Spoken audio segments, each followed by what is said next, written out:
Welcome to our channel.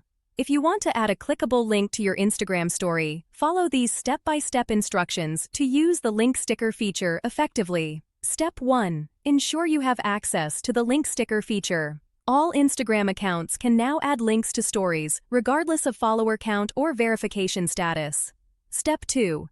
Create your Instagram story by taking a photo or video, or by uploading content from your camera roll. Edit the visual content as desired before adding the link. Step 3. Tap the sticker icon at the top of the screen. This icon looks like a square smiley face and opens a menu of available stickers. Step 4. Select the link sticker from the options. It may appear as a chain link icon or text labeled link in the sticker menu. Step 5. Enter the URL you want to share in the text field provided. Make sure to include the full URL, including https:// for the link to work properly. Step 6. Customize the link sticker appearance by tapping on it to change colors or text. You can also resize and reposition the sticker anywhere on your story.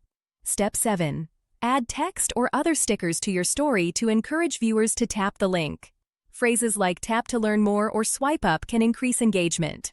Step 8. Share your story and monitor engagement by viewing your story insights. You can see how many people tapped your link in the story analytics section. Don't forget to like this video and subscribe to our channel.